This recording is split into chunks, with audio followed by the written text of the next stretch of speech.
Anytime. I'm going to talk to you guys about one of my favorite hobbies, which is amateur radio.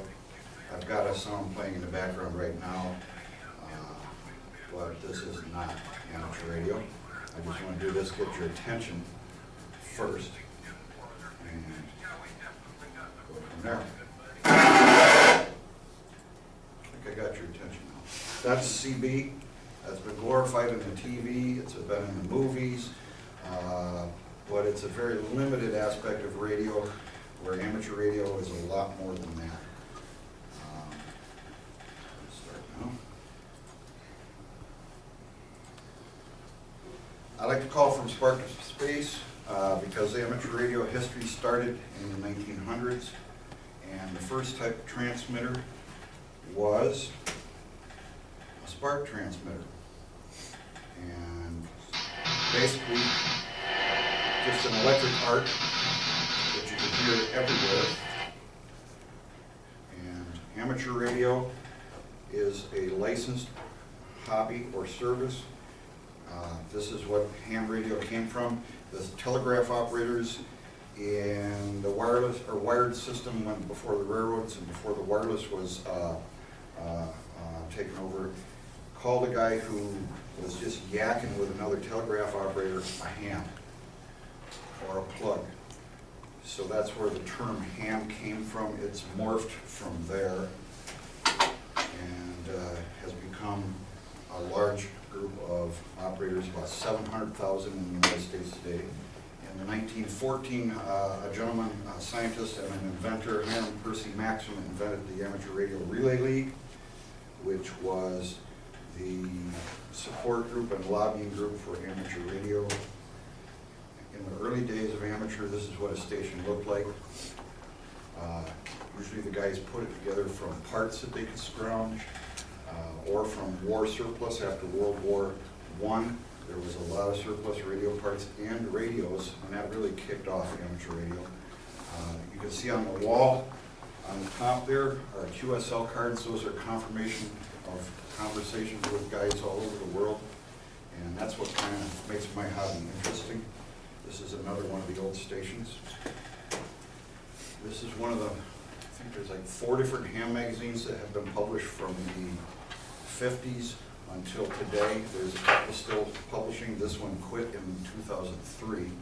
This is just to give you an idea of how strong our group of people is. There's manufacturers making equipment specifically for amateur radio. There's magazines that cater specifically to the amateur, and they show circuits, how to build, which is another thing that I enjoy doing. They also sell equipment. This is back in the 60s here, just to give you an idea of where we come from the spark. And this is a new ad. This is the handhelds that a lot of guys use now. And I'm moving along quite fast, but this is also vintage equipment. Something else that I enjoy doing as part of the hobby is restoring older equipment, and a lot of guys are doing that now. They call it heavy metal because these things can weigh from 50 to 100 pounds each. So it's all a lot of metal that we wasted in the 60s, and nowadays everything is more modern, such as this. And that spark now has become Morse code, which was invented by Samuel Morse back in the telegraph days. And there's other modes of operation that I enjoy. This is radio teletype, and it sounds like this. And if you see on the screen, that's what you're receiving when you're hearing that sound, sending and receiving actual data. So this is kind of an early form of what they call digital communications. And then there's also, nowadays, this is a actual, what they call slow scan television. It's a noise that converts into a video picture. And evidently it's not going to play. But yes, it is. And this is actual picture coming from the space station via ham radio.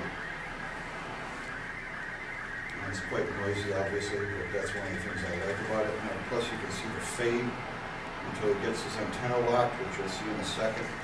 cleans it right up. But all this technology is, for me, fun. To build these things, to build a station that's capable of doing this. I'm going to let this one run for a while. I was licensed in 1979, actually had a license in 68 to 69 when I was in high school. And that was a 2-year. I let it go because I was busy with school. And then back in 1979, I got my license again. You have to know some basic radio theory. At the time that I got my license, you had to learn the Morse code, which is like multiplication tables. There's no easy way to do it. You just have to practice, practice, practice until it becomes like a second language for you. And as you can see, this is a picture of the guy in front of the camera sending this downlink to another ham station on Earth from the space station. There's also amateur radio satellite, and this is basically, you're going to just hear some data burst, some high-speed packet, which is a complete paragraph compressed into a quick data burst, like you're hearing now. These guys can build this on their own in their home from parts, or they can buy the equipment. This is my favorite. This guy is working a pileup. He's a DX station, which is a station in another country that everybody wants to talk to. If you hear all the noise, it's like the Tower of Babel. 5 minutes. Contesting. Try to work as many stations as you can within a period of time. Anyhow, that's, I believe it. There's so many opportunities, so many different ways you can go with amateur radio, that it just never gets bored.